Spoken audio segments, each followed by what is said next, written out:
like a PSA for like, maybe we don't do Molly. Yeah. Maybe we don't. I've definitely learned that it's not as worth it as people think, right? It's worth it in the moment. Right. It's fantastic in the moment, especially if you have a nice, healthy nervous system with lots of serotonin producing capabilities and dopamine producing capabilities and oxytocin producing capabilities. And you have all of those things at a healthy level. You take a bunch of Molly and boy, oh boy, is that a great time.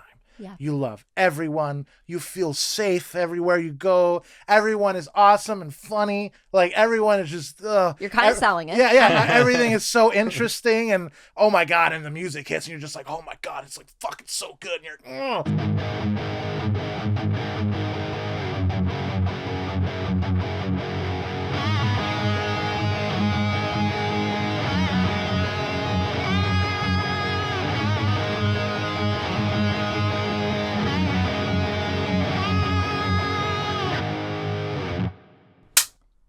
Nice. Enjoy the convo. Cool. All right. Thank you, Producer Will. Thank you. Oh, bye, Patty. We're rocking and rolling, which Yeah. is very on brand because you guys do the thing. Yes, yes. You know, the rock and roll thing. Yeah, we are a metal band out of Ontario, California, which is like 20 miles away from here. Something like 30, 40. I don't know where we're at. I would say 20 miles Yeah, away from here. I don't remember. About like 35, 40. Yeah, we're like 35, 40 miles away. Oh shit, I just noticed that says Slanderus. Yeah. Oh my god. Okay. So Will and I had a bet going because the previous guests we put their names up and they didn't notice. Oh, And I was kind of like, oh, that kind of sucks. But then I was like, oh, let's see how long we can do this until someone notices it. Yeah. So I'm glad you noticed it. Yeah. I noticed right away. I was like, oh, that's cool. Yeah, I know. I hadn't seen. Well, I don't know. I noticed it right away too. I was like, oh, Slanderus. Well, right now, I don't know if that's right away, but right now. Hey, it's perfect. So, yeah. And that worked out well, you know. And when I first saw you guys, when you guys arrived, I was just looking under some cars, just casually, you know. Yeah, I thought the neighborhood was just really friendly. I was like, wow. Just a friendly neighbor. What a friendly neighborhood, you know. I am from Pittsburgh, so like Mr. Rogers, it's a thing. How is Pittsburgh versus here? Very much the same. No, I'm joking. Yeah. Pittsburgh's just a different vibe. Pittsburgh, I feel like there's always going to be a special place in my heart for Pittsburgh, but it's not LA. You know? I think I would like Pittsburgh more. Really? I hate LA. You hate LA? Let's talk about this. Oh, I hate. Because there's too many people. It's just there's too many people, and I don't think humans are meant to be so congested into one place. Okay. We're trying our best to adapt. We don't know what the fuck we're doing. We don't know. We're so mean to each other. Yeah. And so, because we were built on 200, 300 people tribes, you know, what 10,000 years ago or something like that, you know, and then agricultural revolution, we started knowing, oh, okay, let's plant stuff. And then we started planting stuff and like, okay, well, now we have property. And so then that's when we decided to scale society, which is where the monogamous relationship came from, is scaling society. Yeah. Because otherwise it would collapse. Yeah. So that's what we. Unless you live in Salt Lake. Well, yeah. So when I say monogamous, we'll call it two people owning each other. So as far as Salt Lake, or Mormonism, let's say, it's one man owning a lot of women. So in that case, it works that way, kind of, you know. So, but the thing is just, it's a way of, because property is just responsibility, right? You're responsible for somebody. Yeah. And because before we didn't need to worry about that. The tribe, the clan, you know, when we were tribal, we didn't have to worry about property because we were nomadic. We would just go wherever, and you know, the tribe would take care of the children. The tribe would take care of the elderly, and so you know, we've moved away from that, and now we have a monogamous situation. Yeah. But now that's collapsing. We don't know what to do either now. So it's like, because there's an update right now in software, you know, because before because marriage is down, you know, divorce is up, and men and women don't know what to do. They don't know what to do. That's very fair. We can't trust each other. Yeah. We can't, because of objectification. We've learned to objectify ourselves because we had to. Yeah. We had to objectify ourselves in order to scale society, you know, and now that we're in this situation where we have to actually treat each other as equals, we don't know what to do. We don't know how to trust each other. And so it's like, you know, it's a sticky situation, and I don't know what to do either. This was a very inspirational, bright way to start the podcast. Thank you. I was going to say, like, you're giving a snippet of just, like, the history of just, like, mankind. Yeah. Very quickly for everyone. Just a little recap. A little recap. A little recap in case you haven't, understood or been around for a million years. Yeah, this for is what's sure. been going on. Yeah, for sure. Well, because, we're artists, right? We're artists. Yep. But, the menu is not the food, right? Yeah. Like I'm expressing my ideals through my art, but they are my ideals. Right. Right? There are things that I believe and things that I'm trying to communicate and express to people. I'm just using art as a medium, but that's just what I'm doing. I could just as easily write this down without singing it, right? I can just as easy, but I just thought, obviously I've been singing for I think I started when I was 7, at church, right? I think the first public performance I ever did was This Little Light of Mine. It's a good one. Yeah. It's a good one. I sucked back then, but yeah, I tried, and I was like, this little light of mine. I didn't have vibrato back then, but it was my first performance, and that was, that was fun. But and I got developed singing skills after that, and after I've developed my singing skills, I thought that would be a good medium to express my ideals and my emotions and all those things. Yeah. And whether or not it resonates with my audience, I don't know. I don't know if it does or not. It seems like it's working. Yeah, it seems like it's working. And people really enjoy our live shows. From what I hear, I always have good things and people coming up to me afterwards. Mm-hmm. So, oh man, you sound so awesome. And it's always some dude that they listen to that I sound like. And I'm just like, cool, like I think the last one was Stradivarius, Okay. Yeah, like a pair of, I would imagine, high school women, or high school or college women. I don't know. They looked young. High school women? Yeah. High school girls, whatever. They looked young, and so they were like, "Oh, you sound like what did they say? You sound like Stradivarius." Okay. And so they kind of, "Oh, you sound like Stradivarius." I'm like, "I don't know who that is." Okay, but yeah. I don't either. I was like, I was like, "Cool. I'm glad I sound like that guy you mentioned." And so and before that too, there's always people coming up to me, or I get like Disturbed too.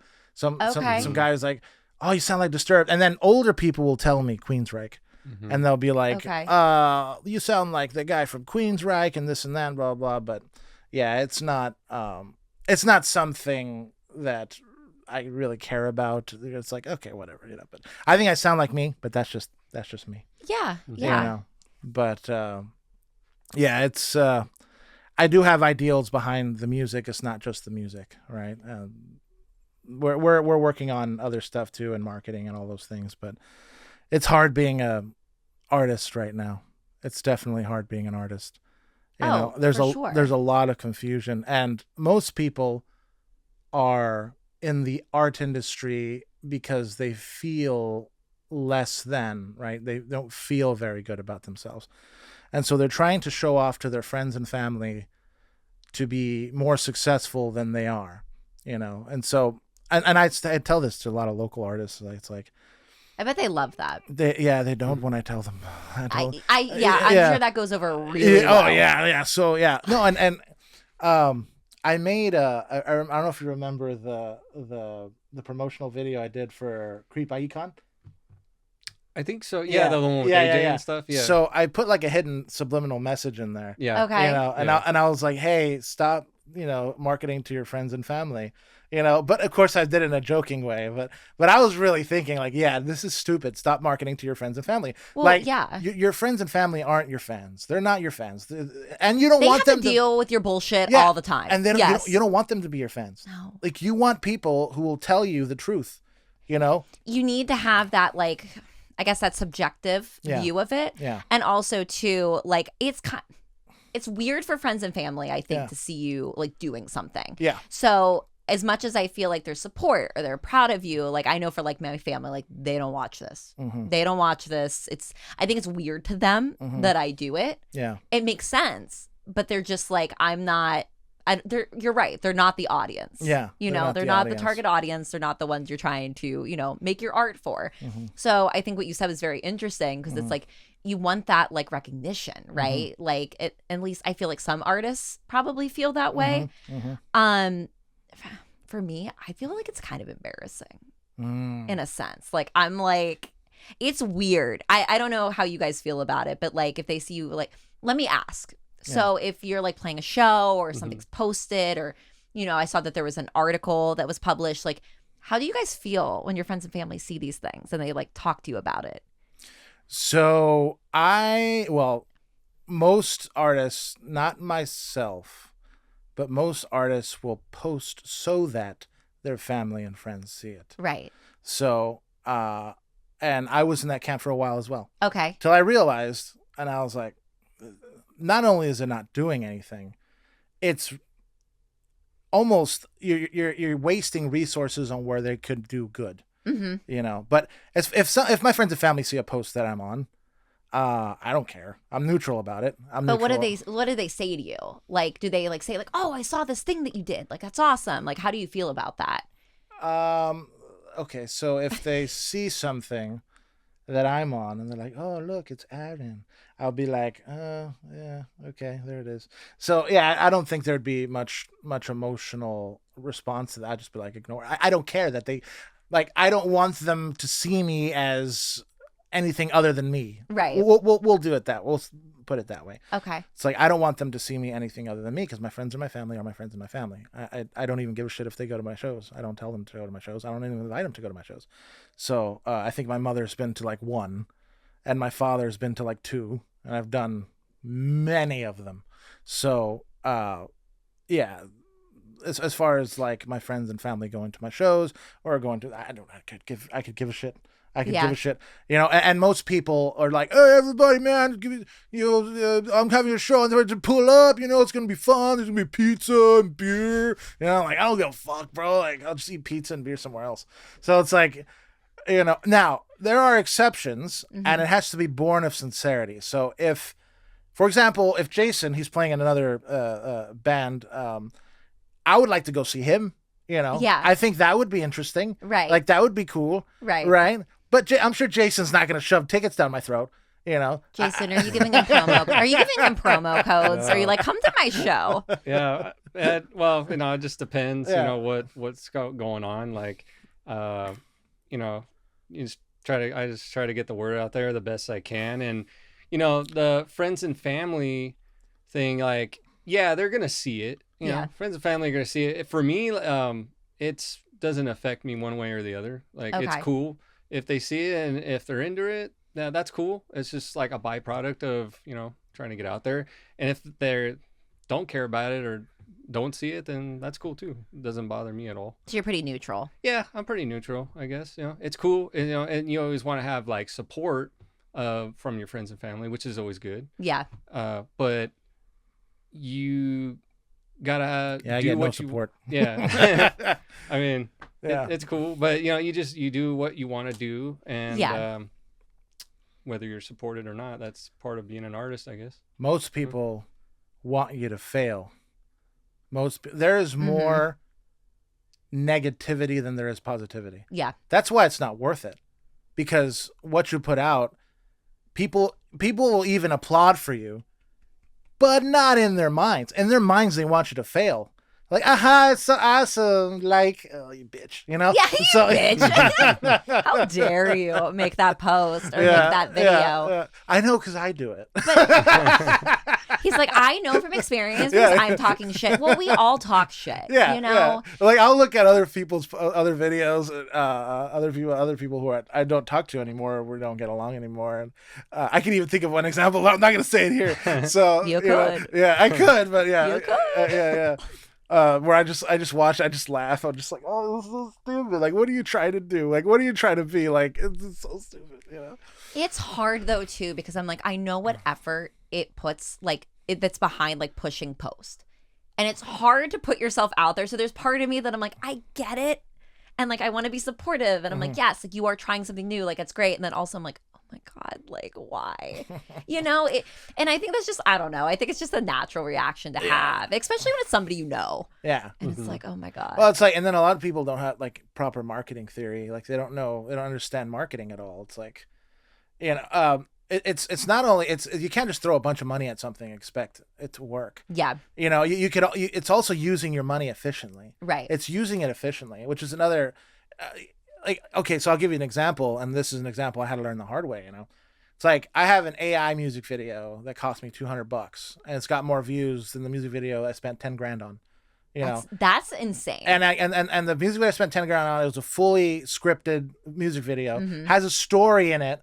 I have actresses, several stages, several sets. Like, it wasn't like, it took me months to do. It wasn't like one shoot. It was 8 shoots. 8 shoots, different places, different people. Like, it was just a massive thing. I even did like a premiere at a mansion. It's like, dude. But looking back, it was really fun. So, that's why I did it. It was fun. I just took it as like, it was a really fun thing I did. And I don't take it back. Absolutely not. I don't take it back. And actually, I'm actually using that piece as my main flagship marketing piece. So, because that's what I'm using as the, let's say we'll call it the entry point for my audience. So, but a lot of people don't understand marketing theory at all. And so they'll just think, oh, I'm just going to post and post and post and post and post. That worked in 2015. Right, 2014. Yeah, and things change all the time. It's evolving constantly. It's evolving constantly. But once you understand the concepts, then you just understand that the environment's changed now. It's like, okay, well, like California. I wouldn't even start in California. I would not. California is so saturated. The market is so saturated. Sure. It's like I wouldn't even start. Go to Japan. Go to Mexico. Market in Argentina. I did think about Argentina for the podcast. Market in other countries where it's cheap, where you can get a lot of eyes on your stuff, and you can build your reputation, because obviously social proof is another thing that's very important. Because people, even if something's well produced, they're not going to treat it as important if it doesn't have social proof. It's just one of those things. You know, how they react to your content also depends on social proof. So you don't have that, local artist feel or that local band feel. And it's exponential, right? It's exponential. And so another thing I see a lot of artists doing is they'll spread out their resources. And so they'll invest in one thing and then they'll do another single and they'll be like, oh, well, this is badass too. Because they're artists, their heart is into it, obviously. Right. They're doing it for the passion. You want your next thing to be better than your last thing. For sure. But that's not always the case, and most of the time it isn't. But anyway, so they spread out their resources, but growth isn't accumulative; it's exponential. It's like if I start growing an apple tree, and 1 year in I get no apples. Obviously, it takes a while for apples. Yeah. And you're like, and you get frustrated, and you chop down the apple tree, and then you start growing another apple tree, and then another year wasted, and then you grow another apple tree. And you're like, why am I getting no apples? Well, you didn't finish growing the first one. Yeah. So because you spread out your resources and you don't even focus on one thing that you want to get through. Right. But I mean, that's just my opinion, and that's what I feel about marketing. But yeah, Jason, did you? Just a bright, sparkly sunshine today, aren't we? I thought a lot of this. But, I think you've maybe spent some time thinking about it. Yeah, a little bit. Just a moment. So let's change gears a little bit. Why metal? What's inspired you? Why did you pick that genre for that? Just your artistic release. Did you want to do this one, Jason? Okay. Yeah, I can do it too, but yeah, just for me, that's like the type of music that spoke to me and like kind of like really grabbed me and grabbed my attention. When I was younger, growing up and stuff. And yeah, I'm like, all right, and then just getting into like those bands when I was like junior high school, like the Korn, Disturbed, Godsmack, and what a Biscuit time. and that kind of stuff. Oh, yeah. That's kind of like what I was listening to. And then my dad got me a guitar for Christmas, and I had no musical aspirations at all. Like, did you want to play? Not really, no. I mean, not at the time. Like, yeah. I never thought of that at all. Like, I never thought like, oh, be like an artist or like, try to play guitar or whatever. Mm-hmm. And my dad's just like, I'm gonna get you a guitar for Christmas. I'm like, okay, cool. Okay. Yeah. And then started doing like guitar lessons and stuff and trying to pick it up and see what I can do. And it's at first it's kind of frustrating. You're trying to figure out how it all works. But over time I kind of started thinking, man, like it would be cool if I could actually do this. Like if I could actually pull this off, I can, actually play a song, play whatever, Yeah. do something. And then, so, I just kind of kept at it and kept practicing and trying to learn new things and meet new people and play with other people and learn things from them, and just kind of keep developing that and keep practicing. And once I started getting a little older, once I was like 19, 20, then I was like, okay, I'm gonna try to take this like seriously. Because before that, it was just kind of like kind of fuck around. Yeah, Yeah. kind of fucked around and like this and that. But then I was like, I'm gonna try to do this for real. Like, I'm gonna try to really put some effort into it and see what I can do and see where I can go. And that's kind of what I've been doing. Do you play in 2 bands? Well, or multiple? Do you stand in? Like, what's the vibe? Well, like, what's the vibe here? What are we doing? For me, like, Slanderus, that's the main band. Yeah. That's my main band, Slanderus. And I have filled in for like another band for another friend's band. Okay. And I'm gonna be playing in another band soon, I believe. So, like, yeah, there's that. But yeah, I do that sometimes. Like, is it hard for you? Like, is it in the same genres? Is it like a different mindset when you kind of bebop from one band to another, like, and play different shows? It's a little different experience, yeah. What's that like? Like that preparation? Well, for me, it's just like learning like somebody else's stuff and trying to figure out like where they're coming from, and figuring out like guitar parts and stuff like that, and just practice, trying to figure it out, breaking it down, and getting it to where like I feel confident that I'm actually playing it correctly. Yeah. And then and it's kind of new for me too, because like Slanderus has been my main thing for a long time. How long have you guys been jamming together? Fuck. But 16 years, like, and Alan's been like 13 years. So, yeah. I was a baby. That's wild. That's a long time. So I'm sure you guys are very familiar with each other, especially on stage and like what you're doing. And I feel like that'd be kind of cool because you're comfortable. Yeah. Yeah. It's the battle is being comfortable. So the battle is actually feeling comfortable on stage. Because that reads. People can tell. Oh, absolutely. Yeah. Absolutely. And then what I practice, like I'm practicing it now, is like stillness, right? So I'll be still on stage. And so I'll move slowly, but loudly. Okay. Right. So there's sort of that contrast. So I come off as confident on stage because people think like, I'll be like, I'll do little motions and I'll just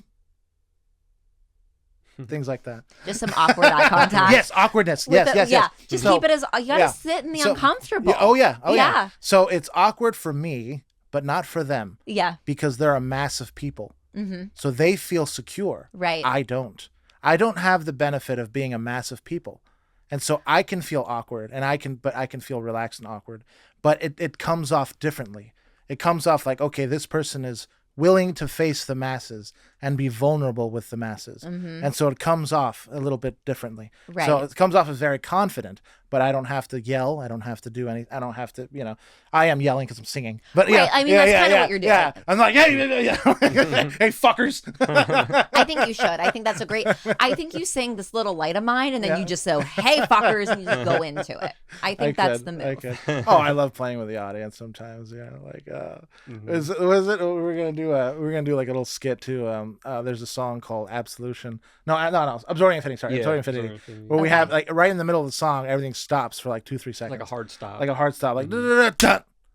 and then what I was gonna do is maybe I don't know if I should give it away yet, but I'll give it away. Fuck it. Are you gonna juggle? What are you doing? No. I was gonna do like a little story really quick, and then when he picks up into the instrument, it's gonna cut me off. But it's a story that's I'll be like, I've been getting these bumps on my nuts. Something like totally out of pocket. Yeah. Wait, what? You got to get somebody to record that. Yeah, that'd be such a solid video. Yeah. It's like just having fun, It's just having fun, It's one of the so good. Oh, it's I like that. It's one of the funnest experiences. Like what? Like, they're wait, what? They're gonna be so fucking confused. Yeah. I can just imagine like a mosh pit or like people are just really into it, and then like that it's just a cold stop. Yeah. I would say we're less moshy than we're definitely because we're more like intricate rhythms and more like Tool. Okay. But not like obviously like Tool, but we're like if Tool was like metal and progressive metal, then we'd be more like that. Okay. Yeah, which I think you can classify Tool as progressive metal technically. But I think you definitely could. Yeah. So, but I mean, it's progressive metal is sort of an umbrella term. It means everything now. Yeah. But yeah, it's definitely because we're not like a lot of you know. It's more like well, I can't make the sounds right now, but it's like you know. It kind of gives me 80s vibes. Yeah. And I really I love the cover you guys did of Limelight and Dream Warrior. I was like, that's cool. Like that's right up my alley. I love Rush. Love Dokken. Just that was solid. Yeah, and a lot of people say I sound like Bruce Dickinson, so I was like, cool. That's cool. I like that. I really enjoyed it. Yeah. It was it was very solid. It was two good covers, I feel like, for your style, because I listened to your song too, and which I will shout out, and I wrote it down. I'm looking for it. Did I? Oh my God, I didn't write it down. It's okay. Poetic, help me out. It's okay. Poet of the Vine. Thank you. Yeah. I tried really hard. Investigative journalism here at its finest. Yeah. But it felt very on brand for what you guys are already doing, like the style that you're doing. Yeah, Poet of the Vine is a fun one. It's awesome. One. Yeah, it's a fun one. Yeah, we had like an outro, but we didn't include it because it was just too long, I guess. But maybe we'll do it live. Who knows? I feel like it should be an exclusive. Yeah, for sure. For the live. For sure. Yeah. So one of my favorite things to ask metal bands when they come on the podcast is they're like the worst show experience, because I just think it's so interesting because you just have so many different types of people that you're performing for and venues, like you have places like the Whiskey, and then I'm sure you have backyards, for sure. You're just doing a whole variety. So I want to hear some stories. Well, I have my worst. I don't know which one. What do you think is the worst for you? I would say one of the Doll Hut shows. Yep. Oh, is it the same one? Do you guys have the same which story? Doll Hut show? I have one. I have a specific one that's the worst. I thought. I guess I would say the last one. Okay, that one. Yeah, that one was bad. Or you're thinking the second one. I have a different one. Okay. So it was bad, and then you did it again. Yeah, I had. I don't know if you remember, but one of our early Doll Hut shows, they pushed us back to like 1:30 in the morning. You don't remember that one? I remember it was late. It was a Saturday, and it was late, and we did get pushed a little later. I think it was like 1 or 1:30. I remember it was super late. Everyone's gone. Ew. And it wasn't that it was late. It was just it was like 10:30, like around there. Yeah. But what happened was like the whole place was packed. Like I remember and it was a Saturday night. I'm like, oh, okay, cool. This is a cool show. Yeah, it was a Saturday night. Place was packed, and they're like, all right, the band before us was done. I'm like, okay, let's go start getting set up. And then they're breaking down and stuff, and then we're loading our equipment in, and all of a sudden, like, a bunch of people start leaving, and more people start leaving. No. And then we're like setting up, and I'm like looking around. I'm like, whoa, like it's kind of empty in here. Like, oh damn. And then we set up, and then we played, and basically we played for like the bartender and the owner. Yeah. Like everybody cleared out. I was like, everybody cleared out. What's this going on? Yeah, here? I was really surprised. I mean, there's people that come for certain bands, sure. Right. But I wasn't expecting like a mass clean out. Yeah. Like everybody to leave before we play. I was like, whoa, like damn. That was a rough one. Yeah, it was not cool. It was not cool. But I mean, at that point it's just like practice.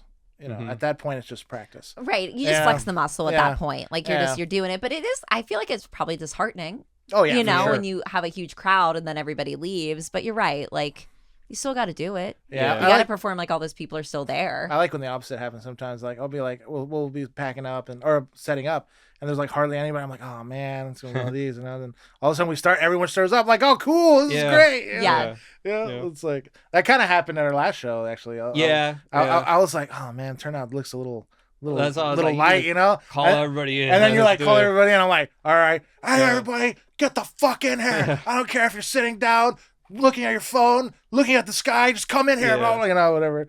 And everyone came in. That's what you want. Everyone followed in. They're like, all right, we're ready. Cool. Yeah, it was fun. It was fun. And everyone came in, and then everyone enjoyed it. It seemed like everybody. I don't hear many complaints about it. Ooh, there was one where I nearly there was okay. So I shouldn't do drugs. I know that. I know you shouldn't. But I shouldn't do drugs. I went to a rave a week prior to a show we did in, what was it, Apple Valley? What's that place? The Froggies. Yeah. And then I went to a rave like a week prior, and I thought I was good, because I got pretty high. I think, was it March? No. Yeah, it was in March. It was This my birthday. March It was a birthday 24. weekend high. Okay? Oh, It was like we all know it. Yeah, like and it wasn't just like alcohol. You know, it was other things. A little dabble. Yeah. You know, I don't do any cocaine or anything like that. None of that Okay. cocaine. I wasn't sure how hard of a drug we were No. talking about I'm here. a softy pants. Like, Okay. you know, I just drink extra coffee on my birthday. You know? I'm sure. Yeah. No, it was how do we say this lightly? I mean, it was Molly, right? It was Molly. Okay. So it was just Molly, and it was like a lot of Molly, yeah, I got pills, and then just like, yeah, it was a lot of Molly, and I feel like that's the plot of every like Seth Rogen film. Oh, It's yeah. just like a lot of Molly. Yeah. You know, Yeah, it starts yeah. with a lot of Molly. like it's super fun. I had a great time, you know, but man, that crash was like, oh, and so. You know, and I planned it out, so I was like, oh yeah, I'll have a week to recover. But man, when I started doing the show, I felt good. But the thing about Molly, it's like it disrupts the communication between your body and your nerves. So in my mind, I was fantastic. You know? Yeah. In my mind, I was like, this is going great. My notes are coming out good, nice and high. Lots of I don't feel exhausted at all. I'm like, wow, this is wowee. It wasn't until like 4 or 5 songs in, I just hit a wall. Yeah.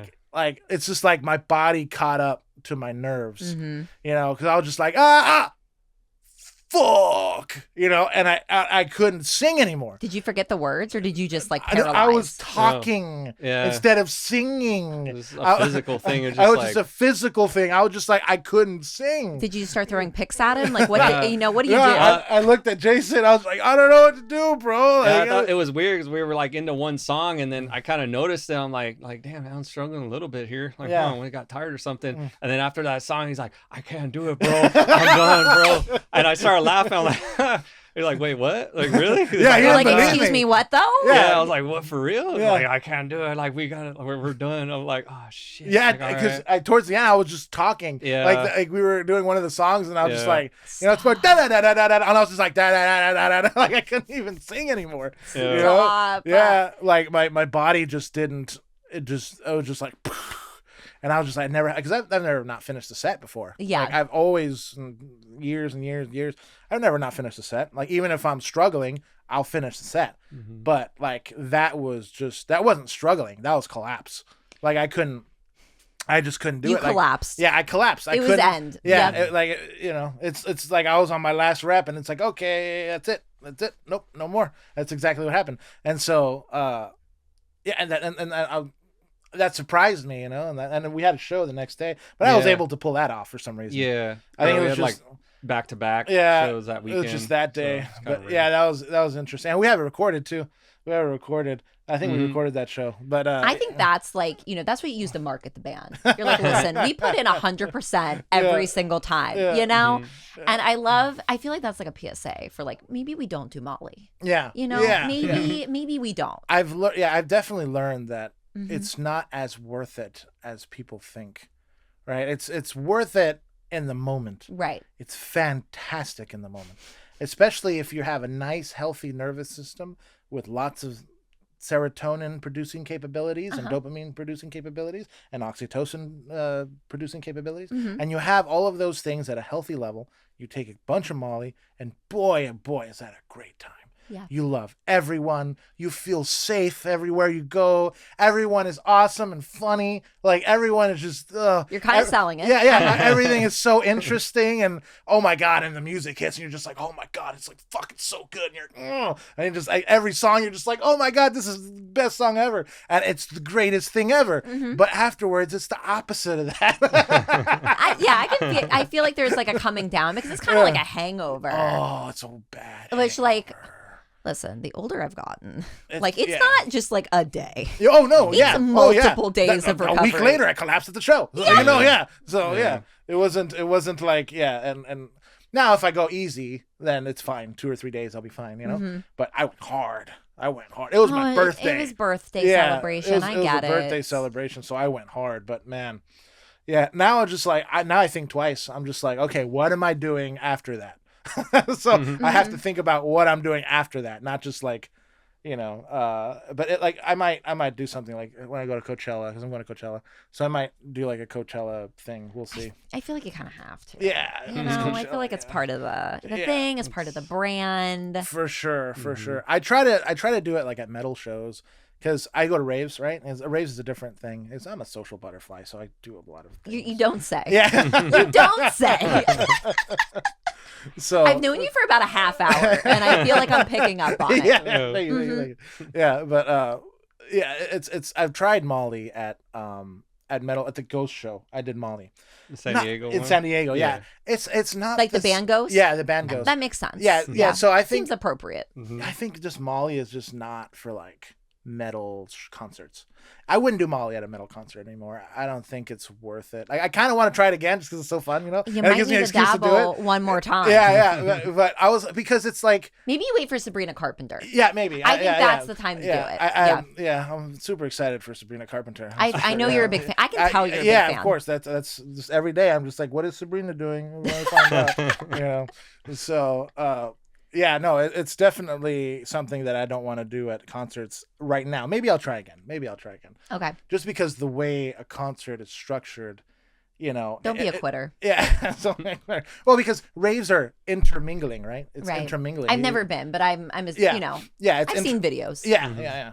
You never been to a rave? I have not. Oh, damn. I don't know if I'd like it. I'm going to be honest with you. Do you like EDM at all? Like, do you like... It's okay. Okay. I'm all right with it. Yeah. I think if someone invited me, I'd try it one time. You might like it. I might like it. Might like it. But like sometimes with concerts and like when people are really close, I don't. You would like that more than concerts then. Okay. Because it's spread out. Okay. Then maybe my vision's wrong. Rave people who go to concerts. Well, there are people who don't like concerts but like raves for that reason. Okay. Because raves are spread out. Okay. Because remember, the DJ is behind a whole bunch of shit. Like you don't. I love a little personal. Yeah. I don't want your body on my body. Yeah. I don't want to smell you. It's definitely Well, at raves, people smell pretty good, actually. But, at concerts, no. No. Metal shows is a whole different Metal thing. shows is just like dudes with no deodorant, I love people watching at a metal show, though. It's one of my favorite things to do. Oh, yeah? Oh, my God. People watching at a metal show? It's the best. Yeah. Mm-hmm. I love the music, but I am partly there just for the outfits. Yeah. For the gaze of the audience. Yeah. Just to see what's going on. Yeah. It's a whole experience. Mm-hmm. A lot of interesting people. Oh, yeah. Oh, for sure. Yeah. Yeah, for sure. Metal shows are But back to what I was saying, Molly's just not good for metal shows. Yep. Just because you're distracted and you want to see the artist. Absolutely. Maybe Tool. Who knows? All right. Tool's my favorite band. Yeah, that's my favorite band. Yeah. Because they're like psychedelic and. Yeah, they've got their own vibe going on, which I appreciate. It's almost like their like own genre in a way. Like they kind of. Doing their it's like nobody really sounds like them. Yeah. It's like them and like Deftones. It's like they're kind of like nobody really sounds like Deftones. I like that kind of stuff. I've gained an appreciation for the Deftones. I think for a while like I wasn't really into it, but like now I'm like I kind of fuck with it. Yeah. Like, I like it. Yeah. It's an acquired taste. Yeah. It definitely is an acquired taste. But once you acquire it, it's pretty good taste. I mean, I love it. I love Deftones. I would say I do prefer their older stuff. So I do prefer their older stuff, like Adrenaline, Around the Fur, White Pony, Self-Titled, Saturday Night Wrist. Saturday Night Wrist is good. Diamond Eyes is probably my favorite. Diamond Eyes? Diamond Eyes, Diamond Eyes is good. Yeah. The new Prayers and Triangles one, I was like, I think that was Koyoko Onen. Was it? Right? Or Gore. Was that on Koyoko? Gore. I think it was Gore. Gore. It was on Gore. I think it was Gore. Yeah. Yeah. But it was good. Yeah. It wasn't too bad. Like, it's still Deftones. Right. It's still It's still Deftones, so Deftones. like you like it, but It was like, I get it because like with artists, like I feel like there's certain pieces of like music or like certain parts of time where you're like, oh, like I just really appreciated their work then. yeah. And then as they evolve and like they put out new stuff, like you start to be like, oh, I don't know. I feel like it goes Sometimes one way or the other. Less attached than you were previously, and Yes. just it doesn't hit you as much as it did. Yeah. Well, then back the then, artist's own taste change. Mhm. Right. It's like sometimes they're like, oh, I like rap now. Let's do rap, And it's just like you weren't rap before. So, well, I don't care. I'm rap now. Right. Like why can't we be? Yeah. Which does lead into like a good question I want to ask. Because I feel like Okay. it's very popular with like rock music and metal music where people be like, oh, they sold out. or like, Yeah. they're not the same. Yeah. How do you guys feel about that? Because like for me, I feel like it's like you have to keep evolving as an artist. You can't stay in one lane. You can, Yeah. but I feel like you kind of pigeonhole yourself then into either like one audience, or the growth isn't as substantial, which maybe that's not what you're looking for. Yeah. I guess it's dependent on like what your goals are as an Yeah. artist, especially like in that genre. But how do you guys feel about that? Well, I think it's fine if I think it's also integrity, right? It's also the artist's own integrity. Like, do they want to change? You know, I think the audience doesn't like when something doesn't make sense or a change doesn't make sense. Okay. If a change is reactionary, then that's when the audience doesn't like that. If a change is genuine, like if there's a bridge, let's say you can trace the bridge, right? Someone's doing a certain style, and all of a sudden it's a different style. Right. It's like, okay, well now you're full of shit. Yeah. You know, it's not that you're changing your style; it's you're full of shit. You know, but if it's a genuine migration, you know, it's.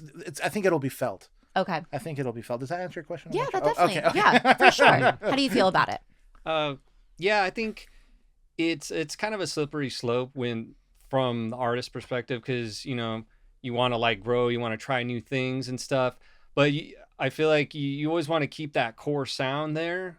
You don't want to change too much, like you're saying, like a gradual change, like a bridge, Right. where you know the audience is gonna go along that bridge. Versus if you just change right away, or you do too much change, like people don't like that. True, and also Yeah. staying change. too static, Yeah. you know, is also bad And then Yeah. it's like, Yeah. oh, it's just the same thing over and because we over. do change. That's Yeah. natural. Right. There is a natural inclination to evolve, Right. and that's real. And so if you're also suppressing that, it's the same thing. You're also being phony. Yeah. So, Mhm. sorry, I didn't mean to interrupt you. it's fine.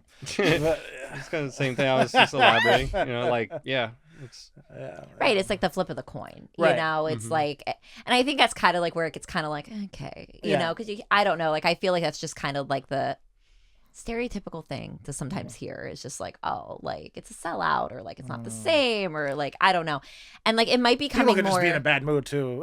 you know, or they're just salty. They're know? just salty bitches. There's so I'd say it's more prevalent in punk. yeah, I feel like. yeah. yeah. It's also like if you just hit someone when they're in a bad mood, right? Like that makes so much difference. Yeah. It really does. It Like does. if you present your music after someone won the lottery, they'll be like, "Yes, great," you know. Right. This is It's like, fantastic. you know, but if they were, you know, just beaten that day or something, I don't know, something bad happened to them, and you're like, "Hey, you want to listen to my song and make you feel better?" Like, you know, well, unless it's about getting beat up. But other than that, it's like, yeah, when you catch someone in a good mood, right? Then, yeah, that's it's gonna go a long way. Right. So that's what marketing theory too. It's like when you market your stuff to people, it's like also what mood they're in. Yeah. That's why you hit a bunch of people, 100, 1,000 people. Right. You know, and 10 or 100 of those people will react, and then 10 of them will, you know, react positively. You know what I mean? It's all a numbers game. Yeah. It truly is. Yeah. It truly is. So let's take a little departure from music for a Oh, we're moment. leaving? No, sit back down. We're not taking an actual departure yet because you still have 2 questions Yeah, and yeah. a Dammit moment to share. So Oh, get comfortable. damn. Okay. I'm Get It comfortable. is pretty comfy in here. I Slide like back it. into your I seat, like sir. this. You got the guitars? We do. We've got leaves. We've got a vibe here. We've got a vibe here. So Jason, Uh-huh. I think I saw online that you do some cosplaying. Yeah, sometimes. Let's talk about that. Yeah, I want to okay. learn a little bit more about cosplaying and what Okay. that like truly entails. And you're a horror fan, right? Yes. So is that typically when you're cosplaying, is that where you like stay? For me, yeah. Okay. Yeah, it's just one of those things. I've always been big into, you know, Halloween stuff and costumes and masks and that kind of thing. And so I just kind of started getting into that and like different costumes. And I started getting into like more, you know, screen accurate costumes. Like, you know, Okay. what did that character actually wear in that costume? You know, trying to like narrow it down and trying to figure it out. Try to get as close as possible. You know, try to make it look good and just have fun with it and stuff. And I dress up sometimes like at like conventions and stuff. Okay. It just depends if I feel like it, Okay. because it's hot. I can don't imagine it would be a very hot thing. Yeah. Like especially like with the mask and like the Yeah. whole get up, like depending. What's your favorite? Yeah. Like what do you typically go towards? Well, probably I guess my favorite is probably gonna be like a Michael Myers costume. Okay. Like I have like 5 of them, five different ones. Oh, okay. Yeah, 5 different ones. They're all like different masks, different coveralls, that kind of thing. So whichever one I feel like doing, I guess at that time is cool. Which Halloween franchise is your favorite? I mean like just like different franchises and stuff, like Halloween movies or like the movie Halloween. Oh, like in that. You said Michael Myers, yeah, right? in that franchise. Mm-hmm. Oh, okay. I'd have to say the original. Okay. Yeah, I would say the original, followed by the 2018 sequel. I don't know. For me, like I really like that sequel. How'd you feel about Rob Zombie? When it came out, I thought it was okay. It's Okay. definitely a different approach to Halloween and stuff, but I going back now and like rewatch them, like I don't really care for them too much. Yeah. Like I don't really like that style and aesthetic applied to Halloween. Mm-hmm. Whereas Rob Zombie's original stuff is cool. Like I like House 1000 Corpses. It's one of my Devil's favorite Rejects. movies. Yeah. Like when he's doing his own original stuff, it's cool. Yeah. But for me, his style I don't like his style applied to Halloween, and especially his Halloween 2. Don't like that The one. first one I really liked. Yeah. I stand behind the first one. The second one, I feel like it's just a little bit like it's kind of I don't want to say forgettable, but I just don't feel like it had the same impact as the first one did. Like I really enjoyed the first one. Okay, yeah. Yeah, I can see that. I mean, there's some good stuff in there, Yeah. and I like the actor who played Michael. He's a pretty big, tall guy. He's a massive huge presence. dude. And Yes. The costume design and everything was really good. He played him really good, and there's some like crazy kills, like really gory shit in there, and like brutal stuff, and like okay, cool, yeah, like that was pretty cool. But some of the Rob Zombie like dialogue and stuff is kind of weird for me, and then I think they kind of went into his backstory a little too much, in my opinion. Like you're kind of explaining the monster a little too much. So now it's like now we're trying to understand him and sympathize with him. It's like not this character. That's interesting. Yeah. I didn't think about it that way, but there is a lot. Like there's a lot of explaining where sometimes a little mystique, a little mystery is good. Yeah, you kind of lose that mystique and that mystery a little bit. I think with those, it's a different. They're a different style for sure, but not my favorite ones. I guess I would say. You said it so nicely. I could tell. I could tell when I asked about it, and you're like, like it's okay. Yeah, no, I mean, I wouldn't say it's like awful or anything. I'm just not my cup of tea when it comes to the Halloween franchise. I feel like when you're a horror fan, like especially like with Friday the 13th or Nightmare on Elm Street, where it goes on and on and on, like you do have just kind of those like, these are my favorite and this is why, and like sometimes like the middle movies like aren't bad. It's just like I don't know. I love how purist horror fans are about what they like, Yeah. Because I am, so I get it. Yeah, there's like they don't have any friends. Well, you don't need friends when you have Michael not when Myers. you're a purist, when you're a purist. Yeah, it's like some people like just they only dig like the original of whatever franchise. Like, right. I only like that one. That's only the good one. Or it's like, I only like the first 2, or like the new one was okay, or I like these 3 all together back to back. So it all depends. It's like on your personal preferences and tastes and those horror. Well, when you have franchises, special so. preferences, then you can look down on people. Yeah. They're much better than all the other men. Yeah. You got to put your pinky up and then you talk about it. Much better than all the other men. Yeah. All right, pull your mic closer to you. Are you ready? Oh shit. Okay, yeah. Let's talk about the safari video that you made. What? I knew that Let's was gonna talk come about up. the safari I knew video that was that gonna you come up. made. Yeah, I knew that was gonna come up. I almost missed it. I'm going to be honest with you. When I was doing research, I almost missed this video, which would have been a fucking shame. And I didn't watch both. I watched the first one. It's okay. The first one's the best one. Oh my God. Yeah. But I was scrolling at the bottom of your page and I'm like, what is this? And I clicked on it and then like it started and I'm like, is this serious? Like the first like second or two, I was like, I'm gonna have to fucking talk to this guy tomorrow. And like, I think this is serious. So like I had that moment where I'm like, oh God, okay, let's buckle in. Like, and I'm like, I'm here for the whole thing. And then I'm not gonna lie, I did read some of the comments before I watched the end of it just to see. And everyone's like, you gotta wait till the end. You gotta wait till the end. And I'm like, all right, I'm gonna watch the whole thing. And It's so good. And I gotta ask too, like, do you frequent a rainforest? Like, why do you have the whole safari outfit? Yeah, I just, it was fun. I just thought it was fun. I was just like, Amazon.com. No, Need a safari yeah, outfit. that's exactly what I did. Because okay, so I watch a lot of Mr. Ballin. You know, I don't know if you know him on YouTube. No. Mr. like story time stuff like that. Okay, Like okay. it's really nice. Like go to sleep and stuff like that. You know, and I'm just like, man, what if I did that? You know, and then this became this thing, you know, and I was like, oh, okay, cool. And I started putting it together, the script, the audio, the music, and all, you know, because like I do, obviously I'm an artist, I do all that shit. So, so then I put everything together, you know, and I was like, all right, I'm gonna shoot this, you know. And I just shot it in my office, you know, at night, like when everyone left, I was just like, I just shot it in my office at night, and I had the camera, and I just fucking read from my script or whatever, and yeah, it was really cool though. It was like. Because it was actually, what was it? What was my original inspiration? I would love to know. My original inspiration is Along Came Polly. Oh no! Along Came Polly. Oh, I thought you were gonna say Madagascar. No. And I would have been like, listen. Have you've seen Along Came Polly, right? I have. It's been a long time, but I have So seen it's the story of the hippo in the beginning. I thought it seemed familiar because, like, I was listening to it and I'm like, have I heard this story before? Yeah. It's the story of the hippo. It's like, Ruben. It's the story about the hippo. And the hippopotamus. Oh my god! Because I love that. I love that story from that movie, and I was like, I'm gonna make it. You didn't finish telling the story. I'm gonna tell it. The people needed it. Yeah. Everyone needed and it. I was because I just saw a need, and I was like, okay, yeah, we gotta. You saw an opening in the market, and with your marketing, you said, "Listen, I'm gonna fill this void for everyone."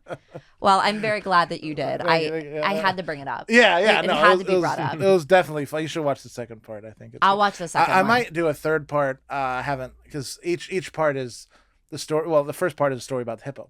Right. Second part story about the zebra. Well, then you got to talk about the leopard. I got to talk about the leopard. So I just haven't got around to it. You know. Well, I'm gonna need you to work. I was even thinking of doing a series. It's just so much work, and I have so many things going on. You know, so it's just like so much stuff. I'm doing like a video game. I'm also, you know, doing modding on my own games. It's like I'm Slanderus. I have my own side project as well, Spanish side project called Pinch Allen. So it's like, and then obviously the zebra stuff. So, but there's so much I'm doing, and I'm just like, so much to do. Dare I say, Slanderus #1. Yeah. Zebra storyline #2. Yeah. Leopard storyline #2. I'm gonna work on it. I know. I'm gonna work on it. I'm just, I have rearranging to your get around priorities. to it. You need to complete the trilogy. I gotta complete the trilogy. Yeah, You do. yeah. And then I say you move on to meerkats. Like, you have a whole kingdom. Oh, I can't. Oh, it could be good, man. It could be really It good. could be really good. Like I think I would have to start like developing personalities more, and but yeah, I actually did because of AI now, everything's so fast. You know, it's just like you can do everything so fast, but like but not that fast. Like I still had to do a lot of shit. Like stupid AI wasn't very good at my images. I had to go and fix with Photoshop a bunch of times. You know, it's just like, oh, come on, this is. So I'd have to open Photoshop and then use Photoshop's AI. Well, you know, you gotta use a few AIs to get it right. Yeah. But it was fun. It was fun. I thoroughly enjoyed it. Yeah, I probably should do the third part. You definitely should. I'd have to. Oh, so much stuff I'm doing. All right, it's time. Life is like a box of chocolates. It sure is. Yeah. Do you guys have a Dammit moment that you brought with you? What is that? I asked you to come prepared with the Dammit moment. You did. I did. Yeah, well, I didn't know what that meant. So Have you guys not watched my podcast? Yeah. I have watched a few videos. Yeah. I was like, well, I don't know. I'm not sure. Yeah. I don't know. A Dammit moment. Well, maybe it was poor effort on the host's part, I think. but Yeah. it's an embarrassing moment. Okay. Oh. Use it to your interpretation. Okay, an embarrassing. Yeah, embarrassing right there. I was embarrassed right now. I'm just embarrassed. Let's see. Well, It's not that easy to get out of. Yeah, I can't use any naked things. You could. But I was never naked anywhere. I can't think of anywhere where I was naked. Can I use a stage one where I was embarrassed? I thought you were gonna say where you were naked, and I was like, I'm sorry, what? Yeah. No, I wasn't really. I'm usually clothed, Okay. That's a plus. Not in public. I mean, in public. Sorry, in public, not You know private. what? Maybe that's enough. Oh shit! But no, I'll narrow this down. I'll get All right. this. I'll get this. Damn it moment. I'm just trying to think. It's hard to actually get like one moment, as I'm not very embarrassed very often. Do you have one, Jason? Yeah. Well, I think Yeah. While he's pondering. Let's see. I can make one. Like- No. Somewhere I was like, it was like super embarrassing. I don't know. I did have like one of my guitars went out at a show, Okay. and Dig a little deeper. all right. When I was 5, one of my guitar shows went out. Yeah. Let's see. Well, I feel like embarrassment is just like fuck ups. Like, what's a big fuck up? Try a big fuck up. Yeah. It's like something you fucked up badly on. I feel like it's very subjective. That's why I That's asked. so Because everybody subjective. feels differently. Like, not something that's embarrassing to you might not be embarrassing to somebody else. But Yeah. we've had some pretty like wild stories. So, like, I'm not like setting the bar too high for you guys, but like, Well, I can remember one. I can Okay. remember one. Okay, All I got right, one. all right, we've got one. All right, I got one. All right. I was in 5th grade. Because we have to go back to You the... better not have made this up. No, I'm not making this up. I'm not Okay. making this up. I'm a great storyteller, but not that good. Okay. So, because it's so good. And so, anyway, in 5th grade, damn, I hope this person who I'm talking about is not going to watch this. That's okay. In 5th grade, there was this girl named Tina. I like that you named her. Yeah. After you said, I hope this person doesn't. Yeah, because I remember her. It's a very traumatic experience, I think, for her. Anyway, so there was this girl named Tina, and she was sort of like the not popular kid in the class. I also was not the popular kid in the class. I was very looked down upon, and they used to call me what do they used to call me? Fat Al or some shit like that. That's what they call me. So, I was made fun of a lot in that class. So it was, but there was this other girl, her name was Tina, and she was also made fun of a lot. And so we went, I think it was like after recess or something. And it was like, we were reading or something like that. And I had to like just fart really bad. And it was just like, damn, man, I got to rip ass. I didn't use that language back then, but that's what I felt. And I was like, man, I need to rip ass, and I was just like, oh well, this is happening. I just ripped ass, and then I, unfortunately and not nice, because she heard it, and she was like, ew, and I was like, oh no, what do I do? I was like, ew, Tina, why'd you do that? And then everyone's like, ew, Tina. Like, everyone just started making fun of her. I was just like, ew, gross. And so I threw her under the bus. Dang.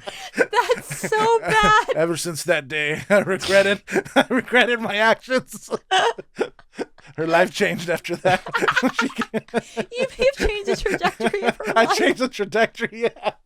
Damn. Yeah, bro. I was like, that was a dick, bro. That was a dick move, Like, that's, It was a dick move. Yeah. It was. I read Truly, that, yes. and I just blamed it on her, and like everyone believed me. I'm like, wow, everyone's so stupid. I don't know why it's so funny when you went, ew, Tina.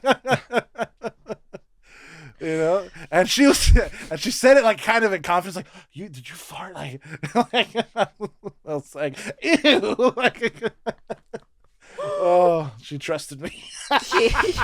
She trusted you in that moment, and you just I just threw her under the bus. you threw her so far under the bus. Yeah. That was mean. But yeah, I think that was probably my embarrassing moment, I would say. I can't think of any other ones, but that was good. I think that's perfect. Yeah. We'll go with that. I think that's a perfect one. Yeah. I think we end on that. I don't. Yeah. I had one in mind, but I think it's too similar to Alan's. Oh yeah. Were you Tina in the story? No. I've like No. shit my pants before, but like there was no one around, so it wasn't that embarrassing. It was just uncomfortable for me. Yeah. We're like, oh well, that's I'm gonna have to That's I'm gonna have unfortunate. to change my undies. Ooh, I have another one. I have another one. See, I told you the inspiration once would they strike. start coming, I have another one. So when I was 13 or 14, I went to what's called like a Naval Sea Cadet basic training. Okay. It's like military boot camp, right? And you have long days during these boot camps. You have long, grueling days, and it's super hard, right? Not for me. Yeah, yeah. And so I didn't change my undies, for like a good amount of time because, I have a lot of things to do, and I have a lot of things to do. So because I was, marching and drilling and everything. So at night, I would, put my clothes away and have my little hamper or whatever. And I saw these undies and I was like, okay, I really got to put undies on, clean undies. And so I put clean undies on and that's fine. But these undies had like a streak of just shit, and yeah, this is gross. And so I put it in my hamper. I was 13, 14 years old. I put it in my hamper and, the commanding officer, I can't remember his name, they did a surprise inspection. Oh shit. And they did a surprise inspection, and so when they did a surprise inspection, they started going through our stuff, and we're all like in formation outside, and I just hear, next thing I just hear laughing from inside the room that was our room, and I just hear laughing, like the COs, they just couldn't stop laughing. I just hear like, what the fuck is that? They just started laughing, and I'm like, oh, they found my undies. And so they decided to punish us for that. Okay. They decided to punish us for that, and then I didn't say it. So they came up and they're like, "Who the fuck is this?" I was like, I just played dumb. I didn't say anything. But I mean, they traced it back to me, obviously, because my bed was right there, so they traced it back to me. But right. But I didn't say anything. At first, I was like, and then they're like, well, there's going to be a hurricane going through your room. And so they started tossing the beds. They threw everyone's clothes. They did, because everything, when you fuck up in the military, everyone fucks up. Right. So they were just like, they just wrecked the whole room. They wrecked the whole room, and so everybody hated me, and, ever since then, I've been very careful about washing my clothes. I'm sensing a common theme. I'm sensing a common theme. That seems to be the embarrassment. That's where it goes. Yep. So, the military taught me to always have clean underwear in your hamper. So that's what I do now. Yep. Yeah. So that's my second embarrassing moment, I would say. I mean, I don't know. There's so many. I think I self-injured myself because I didn't want to run anymore, and so during that same boot camp, I was just like, oh, I'm so tired, and like, I'm just gonna go to the medic, so I'm just gonna jump and hurt myself. Jokes on me. They just had me keep running injured. So. They're like, we see what this guy's doing. Yeah, they saw We're right not gonna through let me. him bamboozle I'm us. like, what? But ouchie. So. Yeah, that's all I can think of right now. I think that's pretty solid. Yeah. I think you did us, Yeah. You looked within. I did. You reflected within. I found, And you found some good stories. Yeah, I found good, yeah. Do you have any more before we sign off here? Oh, man. I don't know. Like, I've given you ample time. I know. I'm to do some soul searching. To Alan's stories. That's understandable. I was like, how am I going to possibly top this? Well, no, you'd be like, oh, she found my dick too big and it was embarrassing. Honestly, if you would have did a cold open with that would have been perfect. I mean, oh, shit. Yeah. He was like, no. I've had things happen like that, but like, no, I mean, yeah, no. I've been around the world. Yeah. You gotta do more experiments in life. Then you'll have more embarrassing moments. Amen. Yeah. All right. I don't have enough. I've gone to like raves by myself. I've gone to festivals by myself. And that's how I made new friends. You got to make some friends. Yeah, if you're not scared if you get over the fact that you're alone and you don't, because people feel like a loser, or they feel unsafe. Let's say unsafe for women, loser for men, right? And so if you get over the not feeling safe or not feeling like a loser, then you can go out and you can have fun, and you're more likely to meet new people when you're alone, right? Because it's hard to migrate an entire group, but it's easy to inject one person. Yes. So if you're one person, you can inject yourself into, and that's how I have a like rave. I call them my rave fam. I party with them all the time. I love this. Yeah, I party with them all the time. I went to my homie's wedding in EDC. He had his wedding at EDC, and I met them just because I went to a rave by myself. And we've been friends for 3-4 years now, and I go and hang out. We go on camping trips, we go to Vegas, and it's just like yeah. He invites me to things, I invite him to things. They've been to one of my shows when my family doesn't even go. So it's really cool. But be willing to go somewhere by yourself, because for a guy he'll feel like a loser. For a woman they'll feel unsafe. Yeah. So that's generally the feeling. Yeah. So but it's hard for either a woman or a man to do it. Yeah. It's definitely challenging, but I think if you can push yourself outside of the boundary in a safe and because you're usually safe unless you're in a dark alley, right? If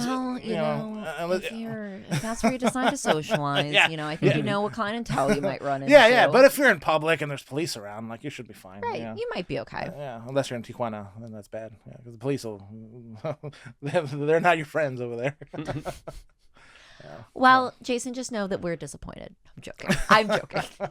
Thank you guys so much for coming. This has been so fun. Can you shout out your handles? Let people know where to find you on social media. Yeah. So my handle is L_Pinche_Allen. That's my Instagram handle. That's pretty much all. I mean, you can find me on YouTube too. L Pinche Allen. You can find me on YouTube. All right. Yeah, those two, and you'll find everything you need to know about me. Perfect. I won't give you my phone number, but those are fine. We post your phone number. Address, phone number. Yeah. Social security. For Slanderus, you can find us at Slanderus. No O. No O. Very important. I had to tell Will that. Yeah, no O, please. And I mean, you guys nailed it. You guys got it down right there. Yeah. So do some light research. Yeah, this Slanderus, no O. A lot of people get that wrong and can't find us. So yeah, Slanderus, no O. Instagram, TikTok, it's Slanderus INC. Okay. So just Slanderus Inc. And everywhere else, just at Slanderus. Find us on all the social medias, streaming services, YouTube, all that stuff. So awesome. We're all there. Definitely check out their music. Check out this covers. Check out the original songs. Definitely worth a listen. I know you guys do a lot of shows. I saw that you have some coming up. Did it pass? Next Saturday. Next Saturday. Okay. Saturday. Yeah, today's was postponed. Okay. Yeah. All right. Perfect. But they're always performing.